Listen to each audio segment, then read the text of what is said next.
long history running companies, doing mergers and acquisitions, long business career. And then probably, I don't know, 10, 15 years ago, I started managing my parents' trusts and estates, and then they passed, and then helping my uncle and helping somebody else, and then managing my own family situation.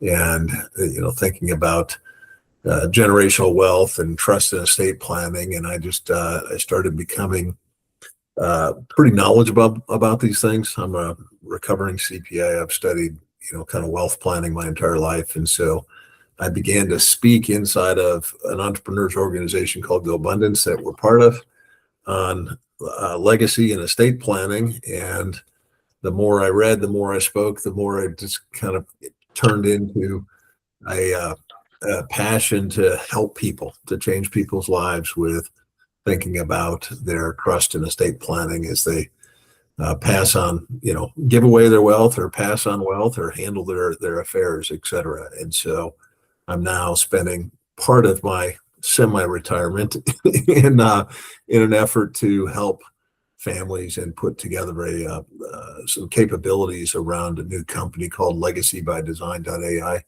And Jay and I were talking earlier in the week, and he just asked me to speak on this topic of will your kids be ready for the wealth you're building, and have a conversation with you guys about it today. Yeah.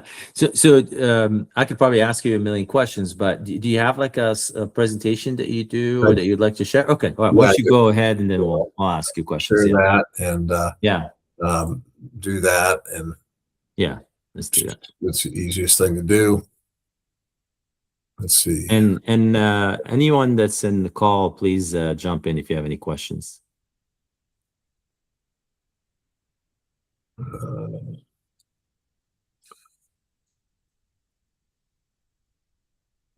This is the one.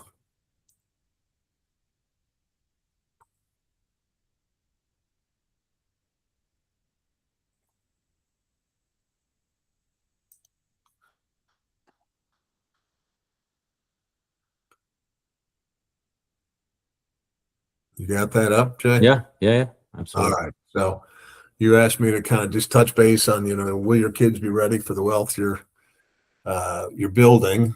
And so, kind of there's questions behind the questions, right? Yes. People have done the hard part, right? Building the business, building the savings, the plan has come together for their own future, for their family's future. But, kind of handing that over to the children is a challenge. And a lot of people don't get that right. And you have to ask real questions of how much money will you even leave your kids? There's an estimated, $84 trillion that's supposedly going to pass to the next generation over the course of the next 20 years, which is an enormous amount of money. And we're not prepared for that. I've touched on my background again, done a lot of different things. I think the important thing is I've been married for 36 years, raised a set of triplets that are now 29 years old. One of them got married a couple of years ago. He and his wife are expecting our first grandchild, and then another daughter is getting married this fall. Nice. So, congratulations. Done that on the family side, and so I've got a little bit of experience raising my own kids as well. So, the research shows that most wealth transfers fail, 70% in the second generation. And it's interesting. It's not the technical stuff that fails. It's not the taxes, the legal, the investment mistakes. It is primarily one of communication and trust within the family or unprepared errors in the situation. And that's where these things go off the rails. It usually does not go off the rails because of the legal documents. And it's very easy to get held up by the legal documents rather than focusing on preparing the next generation to be responsible adults. It's not the paperwork, it's the families, right? It's building generational families, building capabilities in your children, talking about it thoughtfully, not overly focused on it, but framing the family communication in a way that it's trust-based, that it can be, open, and there's continuity in the planning. They kind of say, readiness is built. It's not something that just people are born with, right? Learning the traits of estate planning, learning the just like you teach your kids grit or passion or work ethic, etc. Teaching them stewardship, teaching them to be wise in decision making, teaching them to be prepared for these things and beating the odds is takes time, takes effort. It has to be done with purpose. The old saying in Proverbs, train up a child in the way he should go. Even when he's old, he will not depart from it, right? It's just classic, hard work that is required. And Jay, earlier in the week, you and I talked about this kind of 4 boxes of stewardship, right? Of thinking through how you become, how you transact, your own stewardship as you think about it, right? Starts with kind of your generosity. What's your annual giving plan, right? How much are you giving now? Are you tithing? Are you giving funds away? We all think about kind of retirement sufficiency. Do you have enough to live on for the rest of your life so that you're not a burden to your children? And so making sure that you've planned for your own retirement and you have sufficient resources, because nobody wants to burden the next generation. But then it becomes one of, estate philanthropy. How much money do you want to give away? And then how much money to pass on to the next generation? And as you get older, you start to really ask these tough questions, right? Because when you're young, you kind of go, hey, I'm going to build up this huge nest egg and benefit my next generation. And then as your kids get older and you kind of go, wait a second, do I really want to rob them of their 20s and 30s, right? That they earn their own way, that they develop the grit, that they make tough decisions, that they make trade-offs. And, by giving them too much money, are you spoiling the next generation? And how do you go through that process? And so to me, this is an iterative process to always come back to each year, right? What are your giving goals, and thinking through all those components of it as you contemplate those things. So what do you do, right? Box number 1, raise givers while you live, right? Make your giving visible to your children as they're growing up, right? Help them. Jay, I know you just went down and built a home in Mexico, and that was giving both in terms of your time, and probably you contributed financially, and you made that really visible to your children. That is a great example of giving both time and resources, and involving your children in that process, I think, is so important. The old, jars of how much do you give, how much do you save, how much do you spend, teaching your children early in the process of, for our family, it was, tithing at church, it was saving, right? These habits form early. The story of the little jars still works, the 3 piggy banks, whatever it is. And then involving your family in giving. If you decide, what is it that breaks your family heart, right? Was it giving to the poor? Is it giving to the homeless? What are the things that serve other people that really drive this for you and your family, and help generosity become part of your family identity as you move along? The second box is kind of defining your enough, right? What's financial independence mean to you? What's lifestyle, right? Where do you draw the line? Do you what kind of assets do you need? What kind of lifestyle? And it's easy to build, well, it's hard to build up a nest egg, but once you're there, you kind of go, well, wait a second, do you need a bigger house? Do you need a fancier car? Do you need all those things? And everybody's got their own line where it's like, hey, this is plenty, right? I've got my financial independence.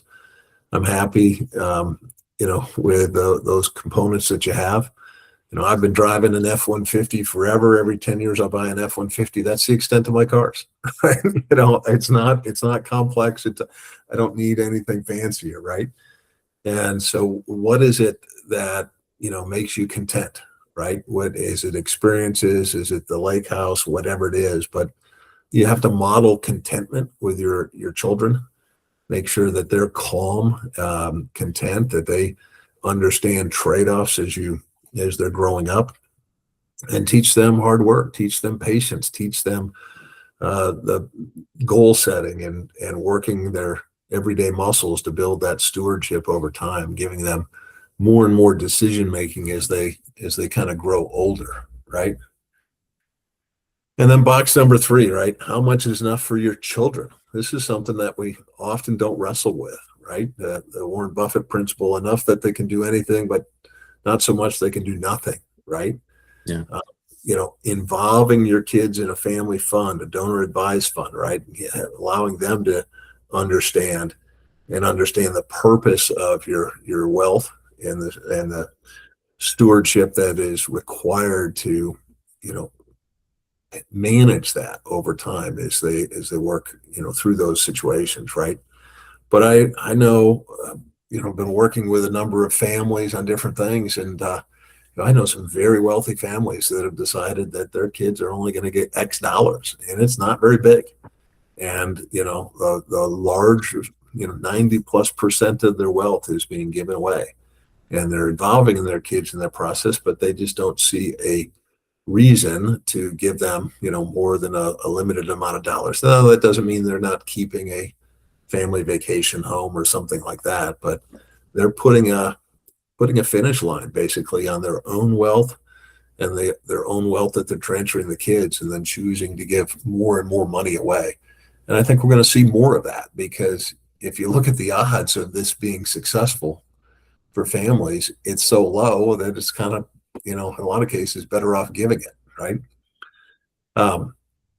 And then, there's the right ages of giving money away. There are timing, like how do you help your children, right? You can do certain things. I mean, certainly when you're growing up, family vacations are awesome. I think it's a great investment, right? Education for your children is a great investment. But then there's strategies around how do you give older children money, whether it's Roth IRAs or, a Trump account or something, but without giving them a windfall at age 18 or 21, something like that. So, Roth IRAs I love, because it's like, hey, this is retirement money. This is for when you're 65, and they can't spend it now. They can't buy them a house now, and those types of things, right? But starting to build, that trust, the training wheels, matching dollars, or putting budgets in place, or even if you're funding their college, give them a lump sum to manage off, and they have to manage off of it for that semester, versus always coming back to, the bank of dad and mom, right? And then, writing letters, legacy letters to that go along with your legal documents. And some of what I'm doing addresses that with families. So, there's things you can do.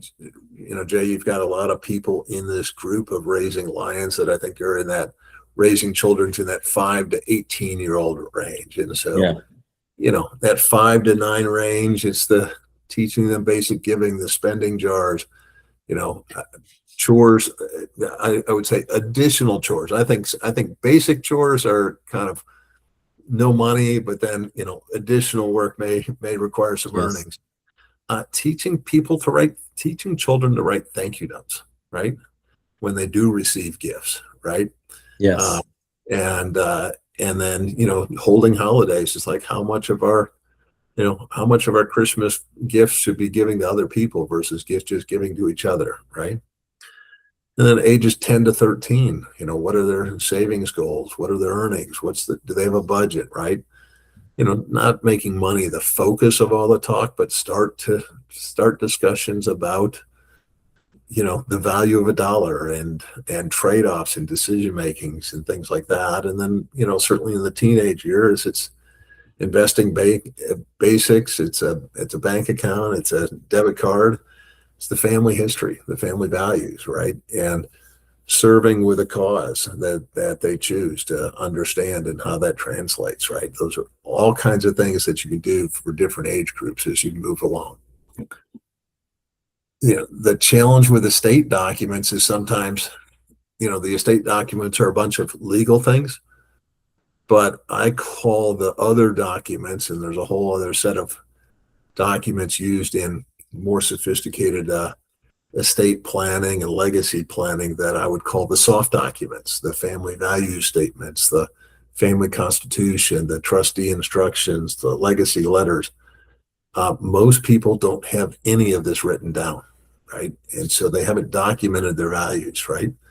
So thinking about, the legacy planning is there's some great books on this. David Green wrote a phenomenal book on legacy, and lots of other books that are out there, but writing your values down, saying them out loud, building up the transparency. And I'm not saying be transparent about your balance sheet.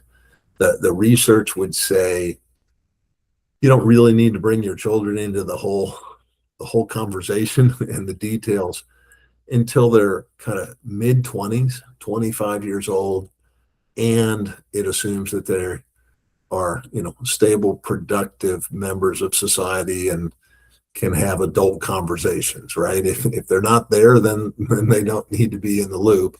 But if at age 25 or they've been out of college a few years and they're working and they're stable, that's where wealthy families would say you really need to kind of start to show them everything if they're going to understand the complexities of inheriting something more than $100,000 or something, right? To manage.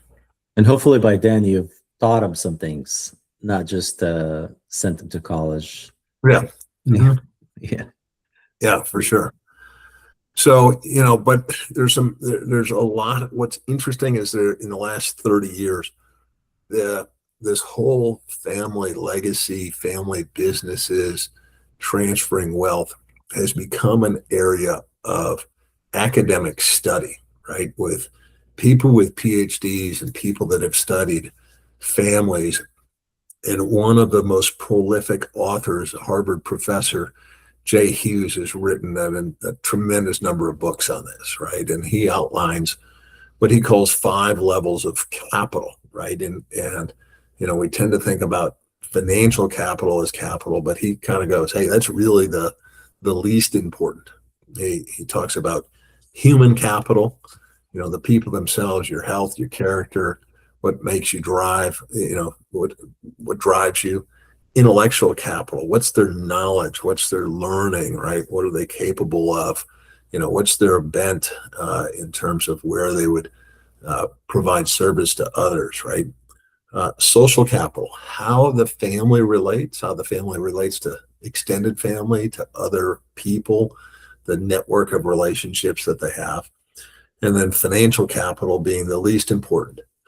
And then what he says is, hey, if you really look at families that have been around for 2, 3, 4 generations, they usually have this foundation of spiritual capital that tends to last, right? If you look at families that have lasted through generations, it tends to be this grounding in historically a Judeo-Christian belief system that underlines this, that makes it successful, that there's a kind of a true north here that he outlines. And so he does a great job, thinking through this and preparing, families as they flourish on this foundation, right?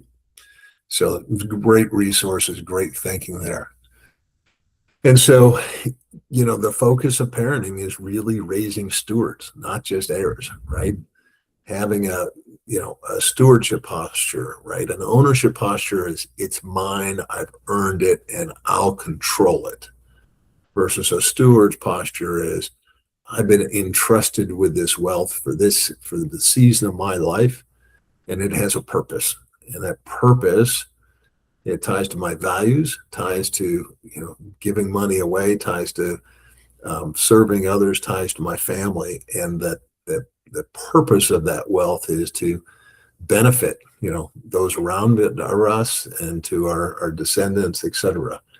And so that posture of I'm open-handed, right? They talk about, wealth can be like water, right? And is it gonna pool behind a dam, or is it gonna be a river that you allow it to flow through you to bring joy and benefit to others as well over time, right? And so the challenge is the legacy by default, right? A lot of families are silent about money, right? This is a very, if you have parents that were raised in the 30s, 40s, and 50s, right? Money was not talked about. It was silent. It was not, it was a surprise at the end if somebody had it, right? And it wasn't really focused on. And the heirs are not prepared, which is why the failure rate is so high, versus being purposeful as a family leader, as a husband, as a father, etc., of having ongoing honest conversations, having written values, thoughtfully preparing heirs over time, and building a family legacy that can pass on to your second and third and fourth generation. Takes time and effort as you go through that. And you guys can all just look at your own family and say, oh, what did I learn from my parents, or what did I observe with, Uncle Fred and Aunt Bertha, whatever it is, right? Just to look around you guys, and you can see the lessons, or good or bad, that sit out there from a variety of families. But if you go back, one slide, that transfer by default is it. No. This one. Yes. So the transfer by default, it's silence, not just about money, but all those five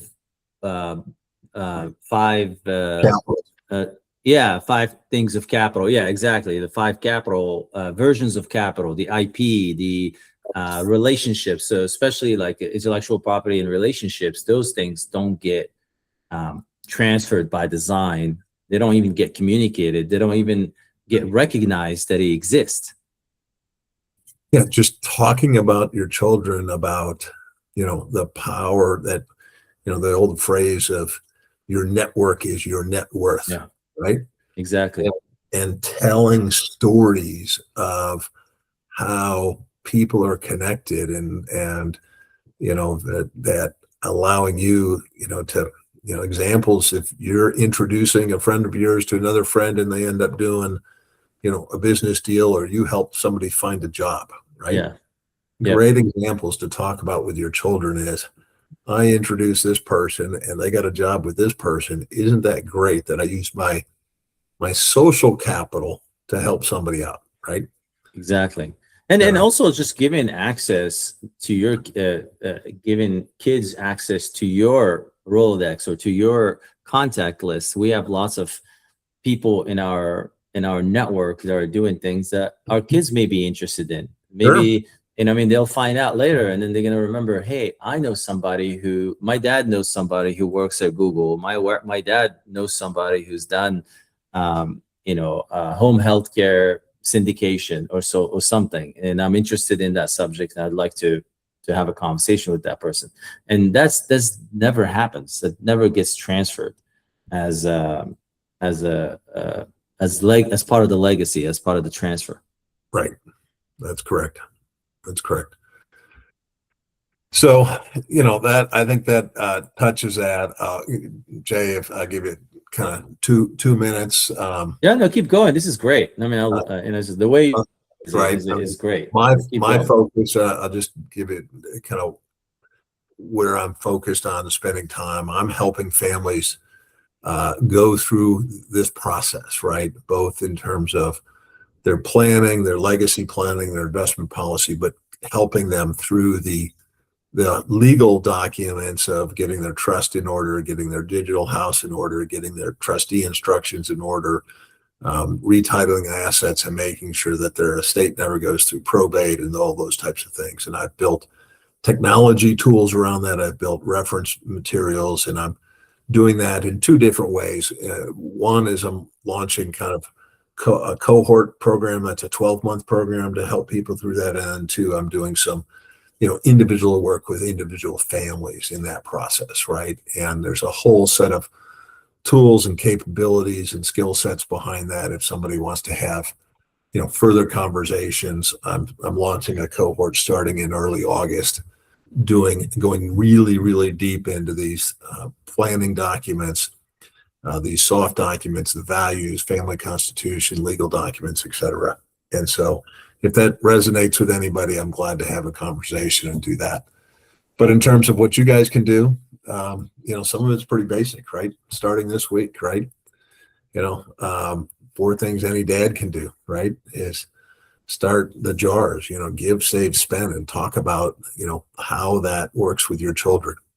Writing down your family values, start with a paragraph and do this. There's tools that I use to do values assessments that, husband and wife can take an hour to fill out, and even, older teenagers can fill out, and then really do a detailed values assessment for a family, and then turn that into a concrete values statement.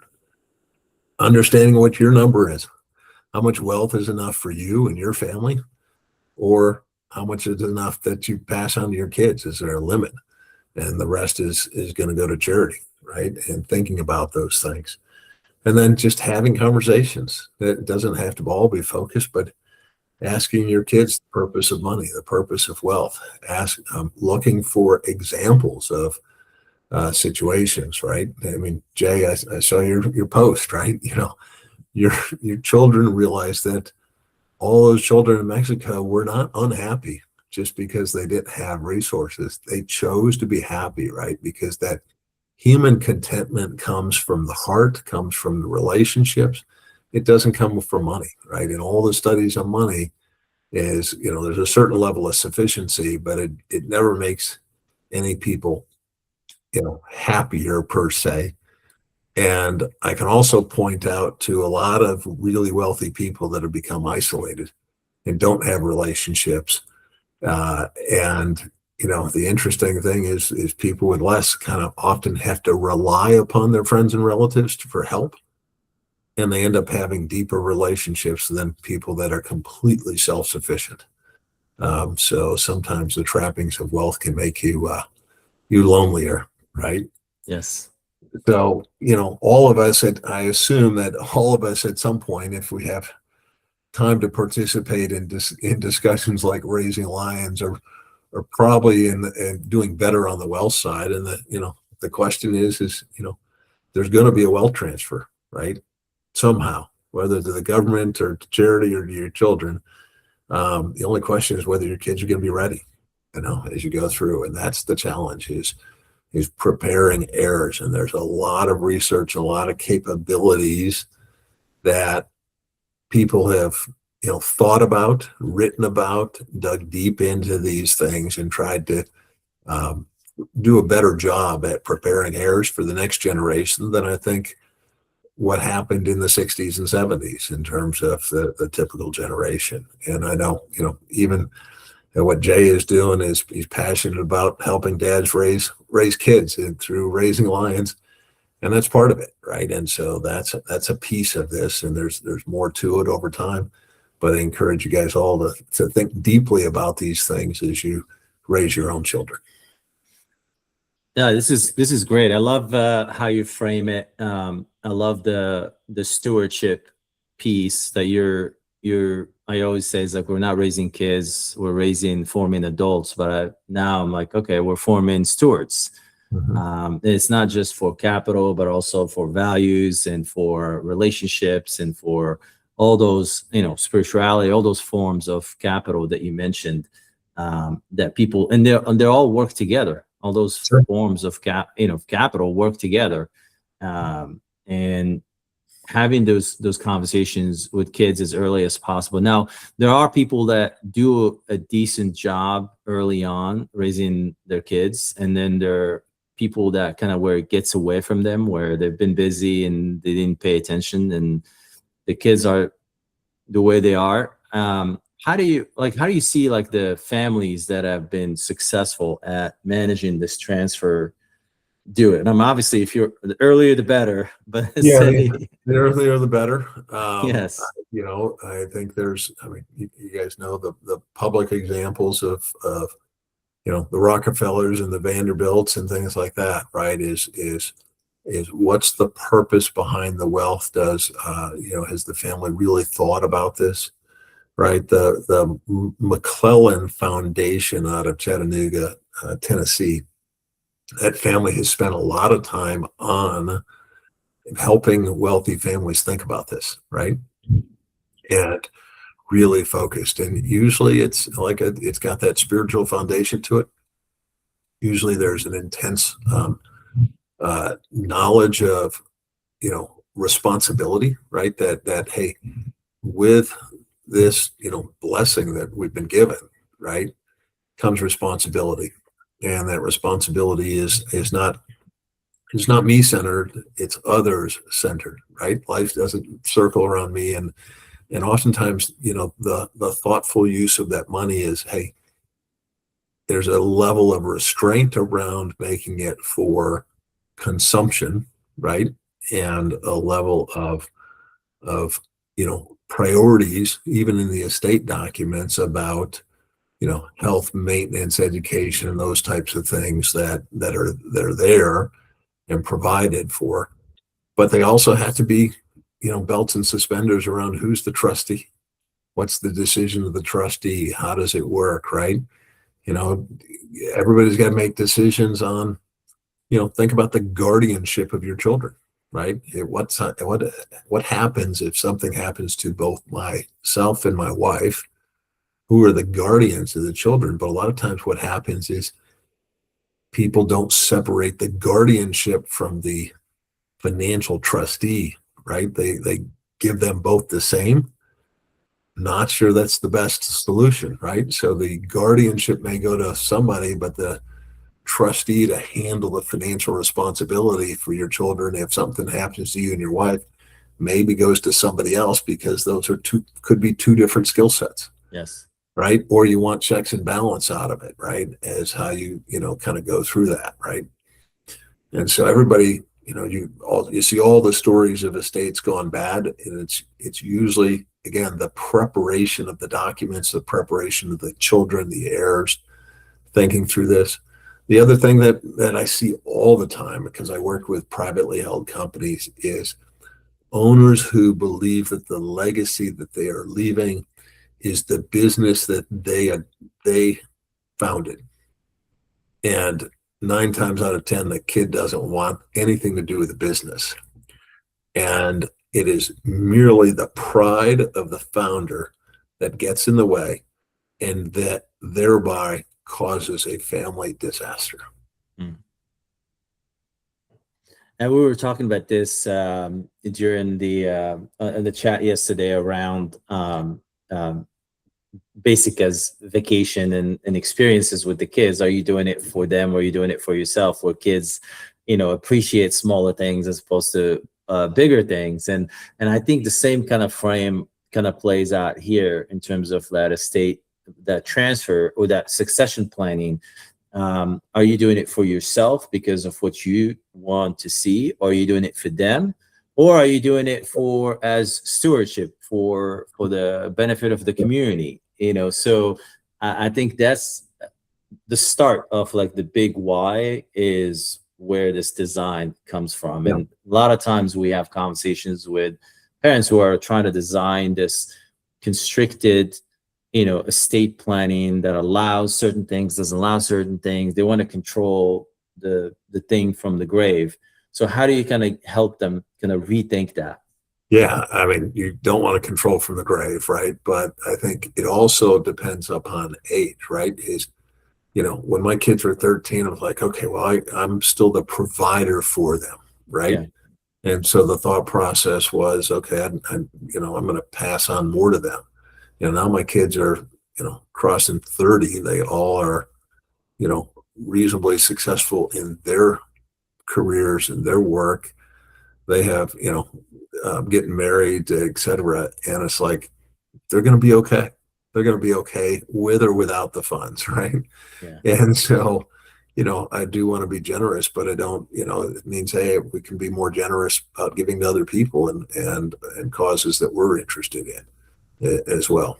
And so, trying to think through those things as life go, like your children mature, right? And Yes. setting those things. So it's great, but then spending more time like um, focusing on, how is it that we pull the family together? How often can we do a family vacation? Is there a vacation? Is there a second home that creates the magnet for the children to come back to? Those types of things. And how do you think about like when there are siblings, multiple kids, and then there are some kids that are going to be well-to-do more than other kids, and some kids need more help than others. Maybe some kids decide to have grandkids, some kids Yeah. don't. So how do you kind of like plan Yeah. for that or think through that? Well, think through that. So the research would say fair is not equal, right? Yeah. Because you could have one child who becomes, a an inner city school teacher, and you're just as proud of that child as you are as the heart surgeon, right? Yeah. The heart surgeon may not need your money, but the inner city, teacher may really need the money, right? Yes. To help. And so it's perfectly okay to kind of talk about that.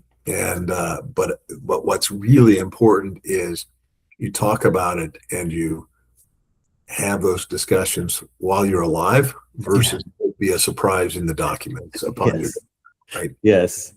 Yes. I just met a friend of mine who literally stopped talking to his siblings because of estate issues. One of the sisters just took over, was the executor, and then she just helped herself to the cookie jar, and then that was the end of the four siblings not talking to each other. And so it's so common. It's so crazy. So how do you so that's where like that earlier the better, like the way you raise the values you raise. Better, and then thinking about it for your own parents, right? Have Yeah. you had these discussions with your own parents to understand, are their trust and estate set up properly, right? I mean, I had my parents were very open about that. I became their trustee and helped them manage it. Meanwhile, I had an uncle who I offered for years to help him, and I got to him too late. I still ended up doing some things, but he suffered from um, uh, elder financial abuse, where people literally got in touch with him and ran away with several $100,000 of his money that he entrusted to somebody else, which he should not have in his 80s. Which also tells us, are you planning for your own mental demise, right? That even if you're alive at 80, should you be managing your own money? Yeah, it makes sense. I could probably ask you a bazillion questions. Noah, I think Noah bailed. Noah bailed. Oh man. It's you and I, Jay. Okay, good. All right. So when you think about like people living a little bit longer, our kids are going to live longer, and in grandkids, how do you kind of like think about it for yourself, just for yourself, like in your family? Myself, I think there's ways to support your children. I mean, I think the Roth IRAs are a great piece, right? Earlier they have earned income that you can contribute there, and contribute as much as helpful. That's the eighth wonder of the world, is the power of compound interest, right? Yeah. I think the Trump accounts are fantastic, right? They become that way as well. So I think those are some great tools that you can think about that provide for your children in the long run, right? When they're 65 and then when they're 80, but don't remove any of the drive or the pressure or the things that they need to be doing in their 20s and 30s to make their own way in the world and make those decisions, right? Yes. But if I had a child that was one that was real successful and the other that was a inner city school teacher or something, I'd want to help them a little more, right? Do those types of things. And then I think there's other things that you can do that are helpful, like college and, maybe their first car, maybe a small down payment for their first reasonably priced piece of real estate, things like that, right? Yeah, no, that makes sense. Noah's back. Noah, you got any questions? No, just enjoying listening, and thank you, Mark. Actually, I was on an interview show with Jay Hughes just recently. He's one of my No, favorites. really? Okay. Yeah. You were interviewing him or what? No, we both were interviewed for the same show with this, like on a panel. Wow. Yeah, Well, but in case you're not familiar, there's a great community called Purposeful Planning Institute, run by a guy named John A. Warnick, and a lot of their focus is on what you're talking about today. Purposeful Planning Institute. Check it out. I'll check it out. Yeah. So Noah, tell us about how you're thinking through these things. So I have thought a lot about this. I open source my family trust agreement for those that want to read it and see if there's any insights they could glean from it or anything they could share with me that they see. And my predisposition to my kids is that I want to help them while I'm alive, and I hope that could be for a very long time. And if their mom and I are not here, we put a trust agreement in place to do the kind of help we'd want, that we hope to give them, helping them with their education and their weddings and buying a first home and helping to buy a business and making life a little bit easier by, supporting them in their continuing education and their, other types of needs. If they're traveling together, we want to pay for it. If we're not here to host the family reunion, we'd like them to be able to host a family reunion.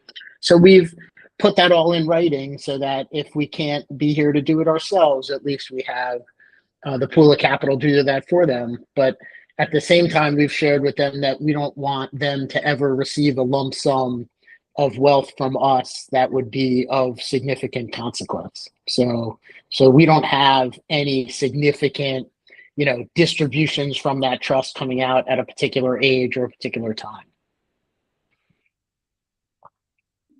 Oh, that's nice. That makes a lot of sense. Yeah. And how did you come to that conclusion versus kind of the, I suspect you're familiar with David York's Entrusted, right? Where family money together. So those are different. Those are kind of opposite ends of the spectrum. So how did you get there?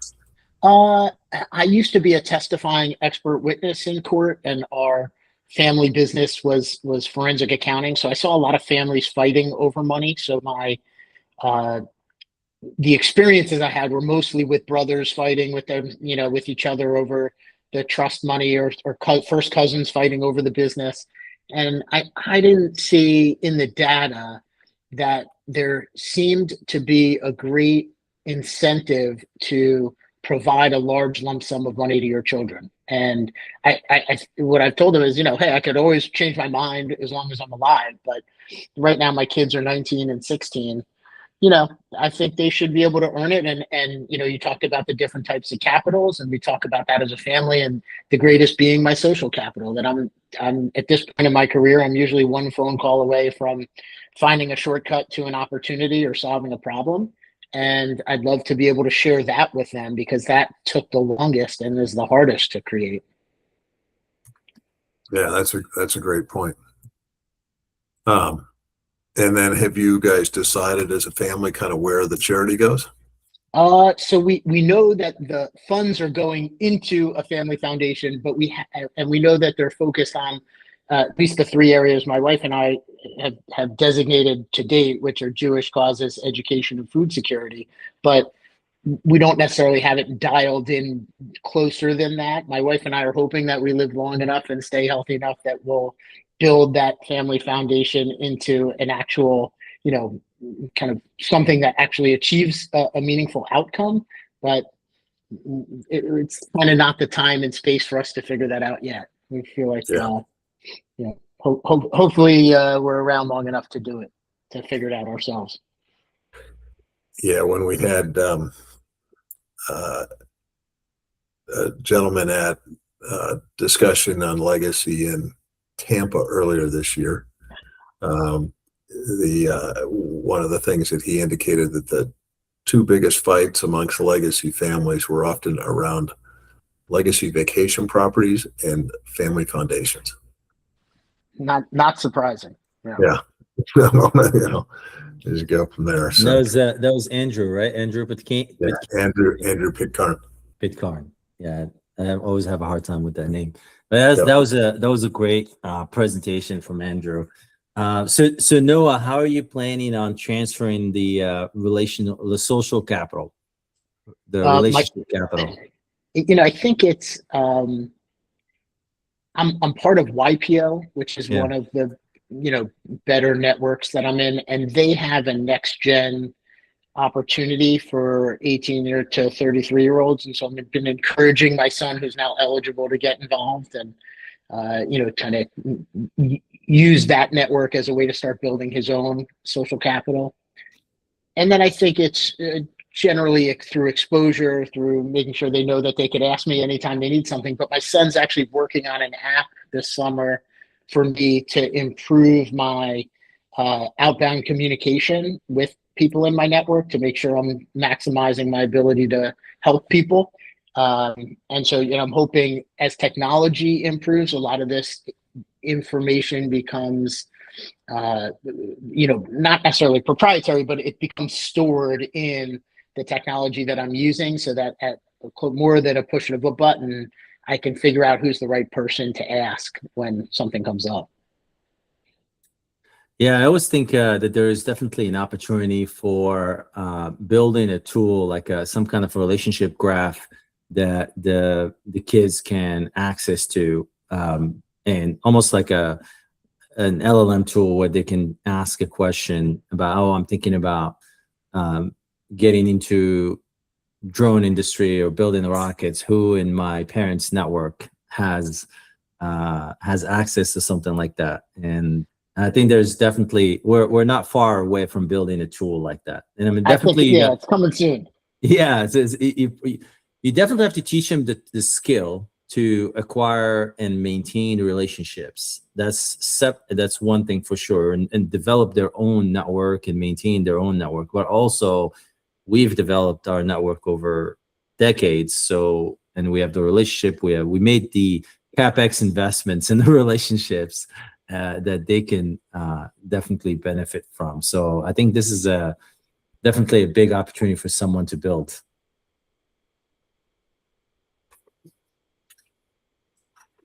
Agreed. Yeah. So any other questions, Noah? Comments? Not from my end. I mean, comments wise, I would just say it's an area that seems to be where a lot of failure exists and not a lot of support exists. And I would say it's much like when I first got started in exit planning and helping entrepreneurs prepare to sell their companies. It's like selling vitamins, and most people only buy medicine. And I've always felt that this area of planning is much the same. It's, everybody needs it, nobody wants it. Yeah. Well, everybody needs it. Jay and I were in this room in Tampa together, and 80% of the guys in the room don't even have a trust set up. And, that means that their estate's going through probate, and you know what that means, Noah, right? Yes. Yeah. Well, I appreciate you, Mark, for taking the time today and sharing your wisdom. I'm going to link to your program. We'll post it in the group as well. We'll post the recording. And thank you, Noah, for jumping in and sharing. And I'd love to see your open source thing too. So please share in the group as well. I would too, Noah. Yeah, will do. Wonderful. Thank you, guys.